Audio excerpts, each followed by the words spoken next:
Muy pero muy bendecido día, mis queridos hermanos. Contento de estar nuevamente con ustedes para compartir la palabra del Señor. El último de este mes se celebra la Reforma Protestante, que sucedió en Alemania en 1517, siendo el protagonista el monje Martín Lutero. A continuación nos haremos algunas preguntas al respecto. ¿Qué fue lo que protestó Martín Lutero? La tesis condenaba la avaricia y el paganismo en la iglesia como un abuso y pedían una disputa teológica en lo que las indulgencias podían dar. ¿Cuál era el propósito de las 95 tesis de Martín Lutero? En sus tesis, Lutero afirmaba que el arrepentimiento establecido por Cristo, por el que los pecados serían perdonados, implica un arrepentimiento espiritual interno en lugar de simplemente confesar sacramentalmente externa, es decir, con el sacerdote, o algo repetitivo de la boca hacia afuera, pero no realmente en el corazón. ¿Qué doctrina oponen los católicos a la principal tesis de Lutero? Para los seguidores de Lutero, la Biblia es la única fuente de la revelación divina. Los católicos, en cambio, ponen en duda esa doctrina y creen que además de las Sagradas Escrituras, también la tradición católica romana es vinculante para los creyentes. Y mucho más, la traducción que hizo Martín Lutero del Nuevo Testamento. ¿Cuáles fueron los aportes de Lutero? El aporte de Lutero en el pensamiento público va íntimamente ligado a sus reflexiones teológicas en torno a la justificación. Solo la fe, solo la gracia, la salvación como don de Dios, lo cual va a desafiar la autoridad de la institución eclesiástica del siglo XVI, que es la justificación espiritual. La justificación implica ese aspecto del perdón de los pecados, pero también la elevación, santificación y renovación del hombre. Sobre las causas de la justificación afirma que la gloria de Dios y de Jesucristo, así como la vida eterna, son la causa final. El principal tema de la Reforma Protestante es la justificación, que lo podemos definir como pronunciado o tratado como justo. A continuación, entonces, les invito a que revisemos el párrafo de Romanos 5, 1 al 11, donde estudiaremos dos porciones y hoy de manera especial estaremos en los versículos 1 al 5 de Romanos 5. En este momento póngale pausa allí al video y lean por favor la Biblia en dos versiones. Justificados por la fe. Y hoy de manera especial leemos Romanos 5, 1 al 5 para ver los resultados de la justificación. Primer punto, versículos 1 y 2. La justificación mediante la fe. Leo los versículos. En consecuencia, ya que hemos sido justificados mediante la fe, tenemos paz para con Dios por medio de nuestro Señor Jesucristo. También por medio de Él y mediante la fe tenemos acceso a esa gracia en la cual nos mantenemos firmes. Así que regocijamos en la esperanza de alcanzar la gloria de Dios. La justificación mediante la fe. Primero, tenemos paz para con Dios. Segundo, tenemos gracia permanente. Gloria a Dios por ello. Hasta este punto, en el libro de Romanos, Pablo nos ha convencido a todos de que el único modo de salvación es de ser justificado por gracia por medio de la fe. La paz que brota de la justificación es la paz para con Dios, o sea, en relación con Dios, ya que la sentencia condenatoria se ha cumplido en Cristo, en quien se halla el justificado por la fe.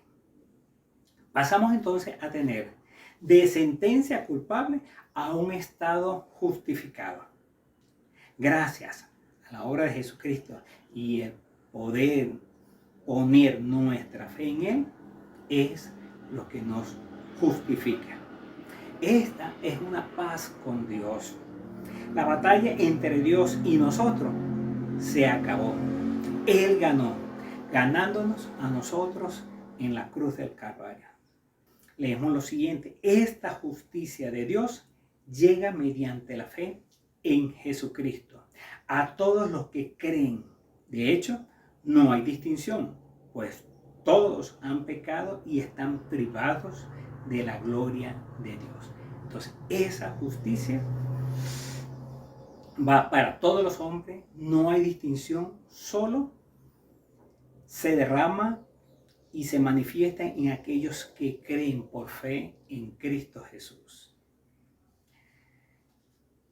Hemos sido introducidos entonces a una nueva esfera, la esfera de la gracia, que contrasta dramáticamente con el mundo descrito en Efesios 2, 1 al 3, donde nos dice en qué mundo estábamos nosotros viviendo y todo lo que ese mundo conlleva, que es el actual mundo sin Cristo.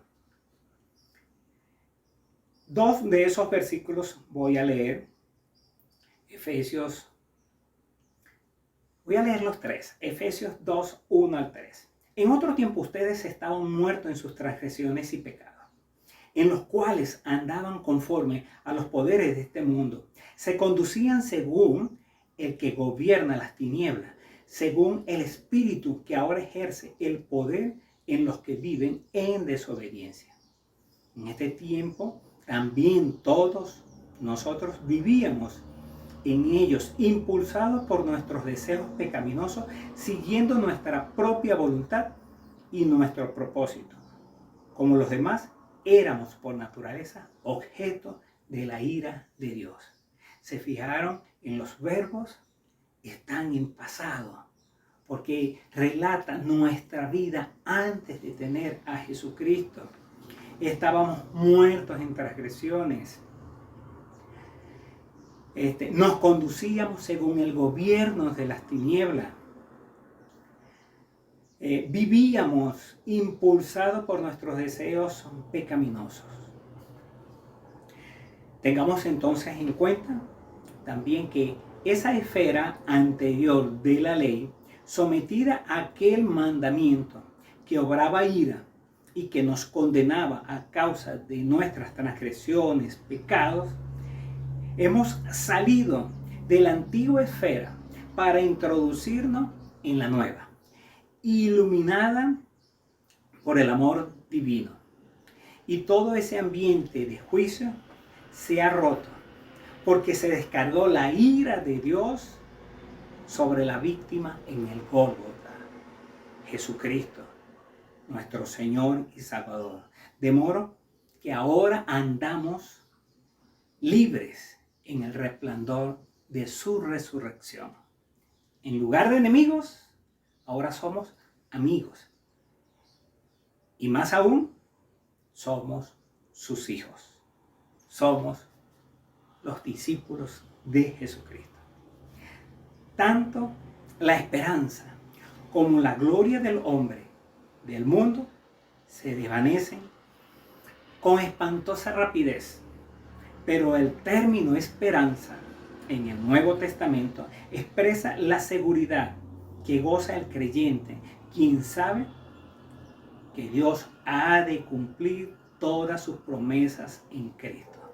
De modo que hay una diferencia entre los que fluctúan a lo que realmente es la esperanza divina. Y puedo compartirles entonces a ustedes Romanos 3:27. ¿Dónde pues está la jactancia? Queda excluida. ¿Por cuál principio? ¿Por el de observar la ley? No, sino por el de la fe. Podemos entonces nosotros darle gracias a Dios porque tenemos esa paz para con Dios, tenemos esa gracia permanente y por ello nos podemos regocijar en esa esperanza que hemos alcanzado la gloria de Dios, la presencia de Dios en nuestra vida, el poder pensar de una manera distinta, iluminada por su gracia, por el Evangelio, por la dirección de su Espíritu Santo, el poder expresar palabras que edifican, el poder actuar entonces mostrando esa gloria de Dios. Justificados por la fe, en esta primera parte, entonces estamos viendo los resultados de la justificación. Como primer punto vimos entonces la justificación mediante la fe. Ahora veremos en los versículos 3 al 5, el sufrimiento de seguir a Cristo produce perseverancia, integridad del carácter y esperanza. Leamos entonces los versículos 3 al 5 de Romanos 5. Y nos dice lo siguiente. No solo en esto, sino también en nuestro sufrimiento, porque sabemos que el sufrimiento produce perseverancia. La perseverancia, entereza de carácter. La entereza de carácter, esperanza. En esta esperanza, y esta esperanza no nos defrauda, porque Dios ha derramado su amor en nuestros corazones por el Espíritu Santo. Venimos de los versículos 1 y 2 de alegrarnos y de gozarnos porque el Señor nos ha regalado esa esperanza para alcanzar la gloria. Y entonces Pablo dice, y no solo esto, es decir, que no solo nos gloriamos en aquello, sino que también en los sufrimientos. ¿Y cómo es eso? Bueno, vamos a seguir con estos versículos y la misma palabra nos los va a ir explicando. Una vez que la luz de la revelación se haya enfocado en Cristo, resulta ser relativamente frecuente que el creyente se gloríe en la esperanza de la gloria de Dios. Mientras tanto, sin embargo, lo que es preciso desenvolver su vida dentro de un mundo bajo un yugo de vanidad, en el cual gime con los deseos y con los demás seres que están expuestos a ese decreto divino, como dice en Romanos 8, 20 al 24, donde no tan solo nosotros en medio de este mundo, a pesar de que tenemos la gloria de Dios y nos gloriamos en la tribulación, pero todo lo que nos arropa y nos presiona, entonces hace que nosotros podamos estar pidiendo que el Señor venga pronto. También la tierra gime y pide ser redimida. Y voy a leer los versículos 23 y 24 que nos dice lo siguiente. Y no solo ella, sino también nosotros mismos, que tenemos las primicias del Espíritu.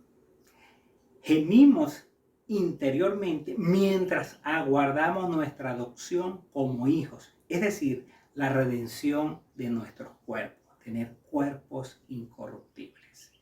Porque en esa esperanza fuimos salvados, pero la esperanza que se ve ya no es esperanza. ¿Quién espera lo que ya tiene? Entonces esperamos esa salvación, esa redención completa en medio de este mundo donde hay precisamente una presión hacia usted, hacia mí, hacia todos los creyentes, hacia Jesús mismo. Y por eso necesitamos nosotros saber que tenemos una esperanza, por ella nos podemos gozar aún en medio de ese sufrimiento, de esas tribulaciones. Pablo no está fabricando aquí un tema espiritual, no está inventando nada. Primero, porque él utiliza las palabras bastante fuertes, como es tribulación. Es un término que se refiere no a molestias menores, sino a dificultades reales. Segundo, Pablo vivió una vida de tribulación. El apóstol más que nadie sabía realmente qué era vivir en tribulación. De allí que aún en medio de esas tribulaciones, que es literalmente presiones, necesitamos perseverar. Perseverar en la fe en Cristo Jesús.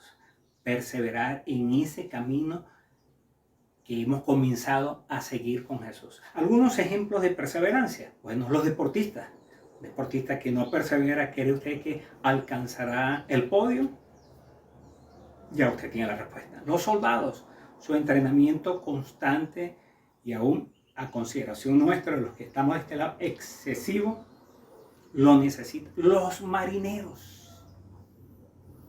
Cuando vemos algunas series televisivas de la vida de los marineros, vemos que realmente se exponen a una vida bastante fuerte, y qué sabroso es consumir todo lo que sale del mar. Pero en la lista están, ¿sabe quiénes están? Discípulos de Jesucristo, usted y yo, porque ciertamente vivimos en tribulaciones y impresiones que nos presenta el mundo y el mismo Satanás, porque vamos en contra del sistema. Esa es la meta, usted ir en contra del sistema. Eso es lo que le va a permitir que usted esté bajo presión, que usted esté viviendo tribulaciones.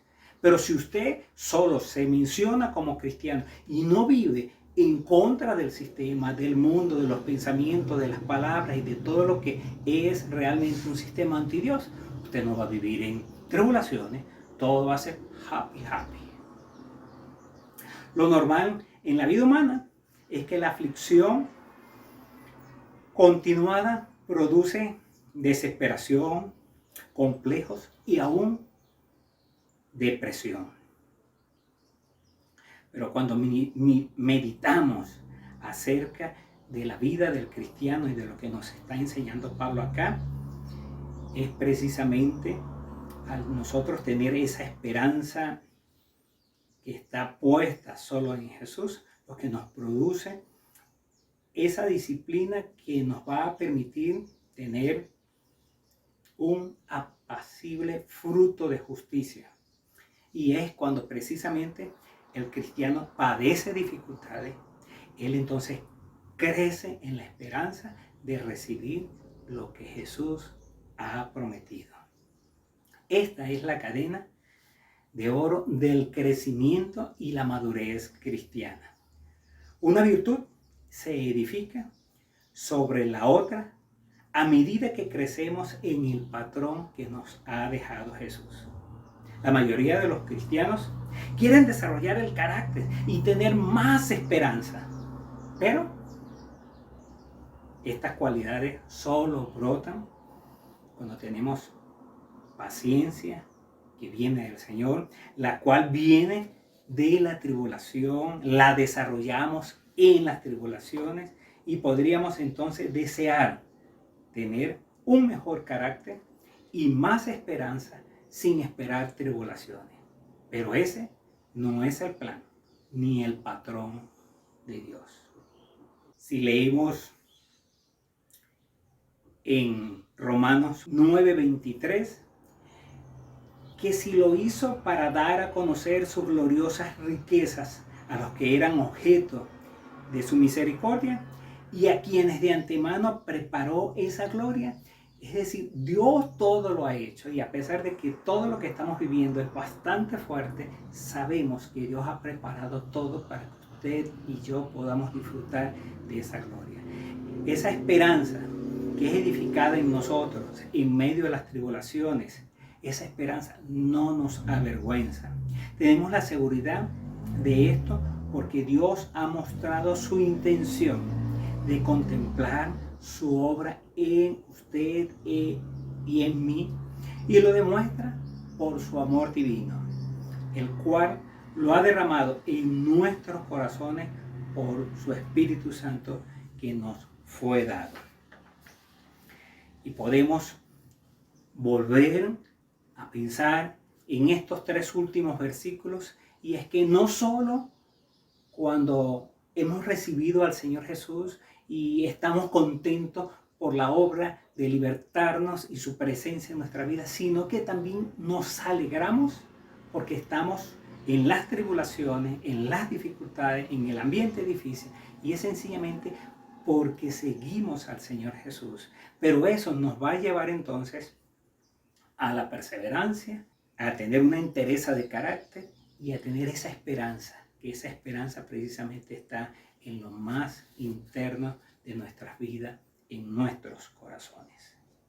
Si tú en tu vida no disfrutas la paz con Dios y esa gracia de Dios es intermitente en tu vida, permítame decirte lo siguiente: necesitas entonces hacer un acto, necesitas entonces aún arrepentirte, pero arrepentirte de verdad, no solo como lo estaban haciendo en aquel tiempo de Martín Lutero, algo repetitivo, verbal, delante del sacerdote. Esto puede ser delante de la iglesia, pero el arrepentimiento es interno. ¿Y quieren saber algo? Que el arrepentimiento entonces se muestra que hay cambio, porque hay un giro 180 y nuestras vidas entonces van en dirección contraria al sistema anti Dios y va en dirección a Dios con mis pensamientos, con mis palabras y con mis hechos. Por otra parte, lo que hoy conocemos como la justificación, a Cristo le costó su propia vida, todos los sufrimientos. Y el primero fue que Él dejó su ambiente de rey, de santidad, para venir a esta tierra, al lugar donde tú y yo hemos vivido y hemos tenido la cultura, y es la herencia de nuestros antepasados, y lo que nosotros practicamos es porque mi mamá, mis abuelos, mis bisabuelos los practicaron, y hay muchas cosas erróneas, contrarias, que hemos heredado, que las necesitamos quitar, erradicar, porque cuando entregamos nuestras vidas al Señor, decidimos ir en contra de ese sistema, y de allí que entonces, a nosotros dar ese paso, nuestras vidas muestran el cambio que realmente el Señor establece en la vida de sus discípulos, y que el Espíritu Santo nos va ayudando a seguir adelante. Te recuerdo que la vida de un discípulo de Cristo es de sufrimiento, ¿sí? De sufrimiento. Eso está tan igual como el texto del amor, allá en 1 Corintios capítulo 13, versículos 4 al 7. El amor es sufrido. Y en la última, comenzando el versículo 7, dice, todo lo sufre. El seguir a Cristo es sufrido. Y es sufrido porque vamos en contra del sistema. De allí que te recuerdo que la vida del discípulo de Jesús es de sufrimiento, porque vamos en contra del sistema imperante. El considerar esto nos permitirá entonces desarrollar la perseverancia que nos va a llevar a tener integridad de carácter y finalmente tener esa esperanza. Y quieren saber algo, esa esperanza no nos avergüenza, y la razón es porque esa esperanza está en el lugar más dañado de ti y de mí, nuestro corazón. No hay cosa más perversa que el corazón del hombre. Allí decidió Jesús vivir para hacer los cambios y para permitir que tú y yo podamos tener esa esperanza, que Él está en nuestra vida, que Él está allí, que Él está cambiando, que su Espíritu Santo nos está ayudando, y por eso nosotros podemos tener la confianza que lo que Él comenzó a hacer en nuestras vidas lo va a perfeccionar hasta el día de su venida. Quiero dejarte para finalizar en cuanto a esa vida de justificación y a los resultados de esa vida justificada, un escrito llamado La actitud correcta del hombre bajo la gracia de William Newell. Creer y considerar en ser amado mientras no es digno es el gran secreto. Rehusarse de hacer resoluciones y votos, pues eso es confiar en la carne. Esperar ser bendecido dándose cuenta cada vez más de la falta de dignidad. Testificar de la bondad de Dios en todo tiempo. Estar seguro del favor futuro de Dios, pero ser más sensible en la conciencia hacia Él. Confiar en la mano purificadora de Dios como una señal de su bondad. Un hombre bajo gracia, sí, como Pablo, no tiene cargas en cuanto a sí mismo, pero muchas en cuanto a los demás. Hablemos con nuestro Padre Celestial. Padre, gracias en esta oportunidad por todo lo que tú nos has mostrado en la primera parte de este párrafo, dándote gracias porque somos justificados por la fe, porque ese resultado es que tenemos paz para contigo y que tenemos una gracia permanente. Gracias también por los sufrimientos, porque ellos nos ayudan a nosotros perseverar y estar firmes en tu camino y tener un carácter de integridad y una esperanza que cada día va creciendo, porque esperamos tu redención, porque esperamos estar contigo cara a cara. En tus manos entregamos nuestras vidas y pedimos que todo lo que tú debas cambiar, Señor, tú lo hagas, porque te entregamos todo nuestro ser en cuerpo, alma y espíritu, en el nombre de Jesucristo. Amén. Dios les bendice.